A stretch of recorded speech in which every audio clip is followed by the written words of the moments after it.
Welcome to Scout Around, our weekly podcast show in which I look back at the pre-selection shows we have had last weekend.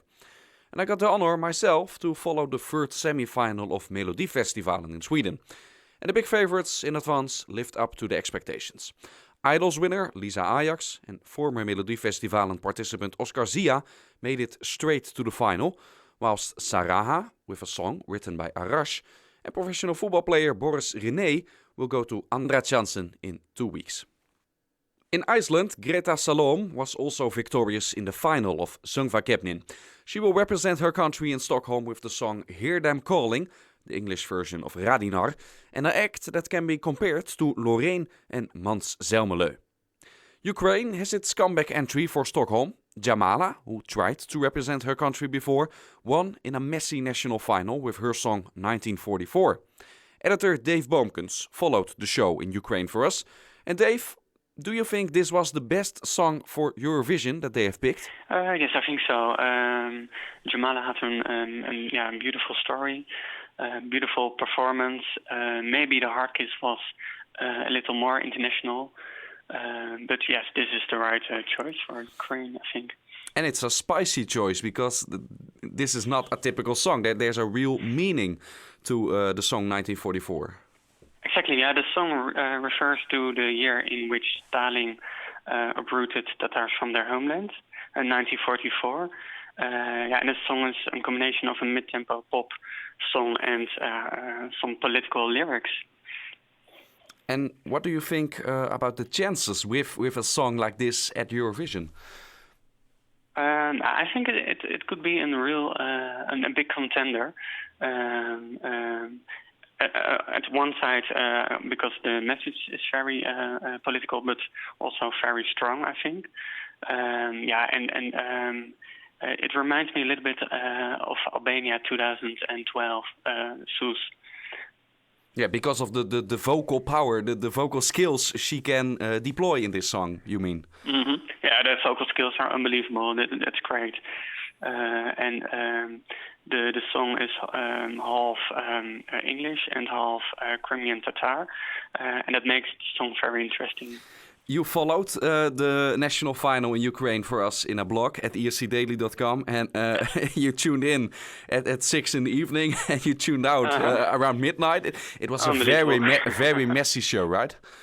Yeah, exactly. And during the national final, there were a lot of chaotic moments.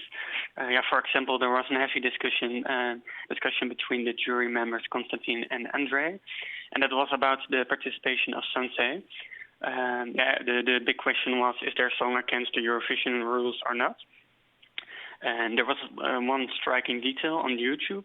There were several performances of the song of Sunse released before the 1st of September 2015. So that's a little bit against the rules of Eurovision. Yeah, and the jury even had a discussion within the show whether the song whether it should be disqualified or not. That was exactly. Well, and the singer was on stage and confused.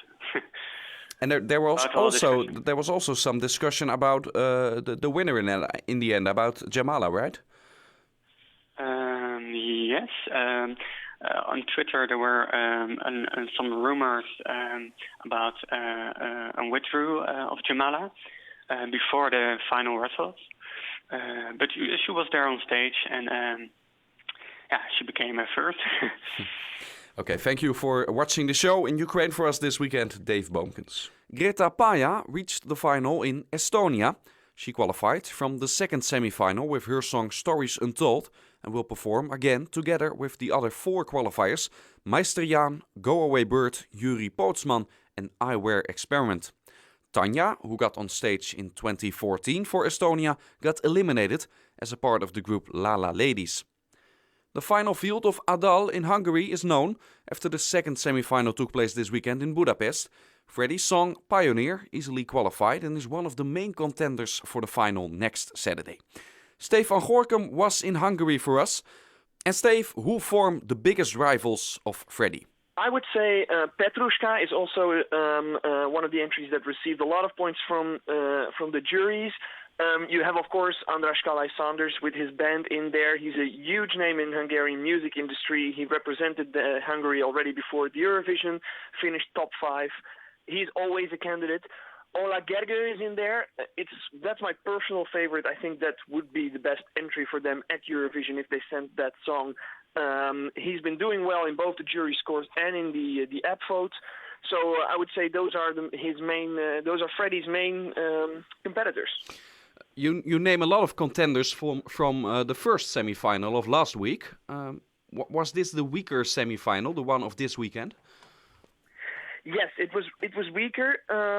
Although, of course, if you then see Freddie's performance, you forget all the others. But there was not a lot of competition. The differences were huge, especially in the jury vote. So there was a number 1, which was Freddie. Then there was a gap of 5 or 6 points, which is very big in the adult system, to the number 2 and 3, and the rest didn't even come close to qualifying. First semi-final was very strong, and you saw that the top 3 there was very close to each other. So yeah, I think there was a big split in between the 2 semis. How is it going to work in the big final of Adal? Because it's quite a complicated system they use in Hungary. Yes, well, the way it works is, what I like about Hungary is that it's a very competitive show with the focus very much on the competition element. Throughout the show, you already have some kind of competition because the jury gives their votes right after the performance, so you can see the scoreboard build up after every performance. Next week is not going to be like that because all the songs will be performed first, all 8 of them. And then after that, the jury will vote, but they will vote differently because in the first couple of rounds, they were able to give just a report note, a grade from 1 to 10. And now they're going to actually have to make a list of 1 to 4 or 1 to 5, I think. So they have to order their favorite and really rank them and give points. After that, the top 4 qualifies to a super final, and then it's 100% televoting. But that's the main thing in the Adal show, that you have to convince both jury and televote because they both have a decisive vote. If the jury doesn't like you, they won't put you through. And of course, if the televote doesn't like you, you are never going to be able to win the super final. So we have 4 main candidates. If we split the group of 8 finalists, we have Petrushka, Freddie, András Kalai-Sanders and his band, and of course Ola Gergő. Will they indeed form that super final which you are talking about? Well, that's another interesting question because we have it's up to the jury. And the 4 names that I mentioned, they're all popular with the jury, but it might be that they, for example, the jury is very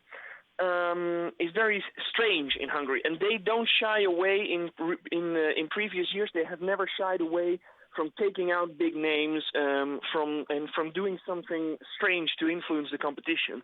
And so I think that the songs that are televoting favorites, for example, the duet Oliver and Andy, which qualified through televoting last night, but they're not popular at all with the jury. But also, for example, Kalai-Sanders, who he scored, so far he's been able to qualify through the jury vote, and he scored 8s and 9s everywhere, which is relatively high, but he's nobody's actual favorite. And because he's so popular with the Hungarian televote, I can see it happening that the jury next week will not put him in the top 4, and will put, for example, Andrei Vasari or something like that through, just because they are afraid he might actually win the televote, and he's not their choice for Stockholm.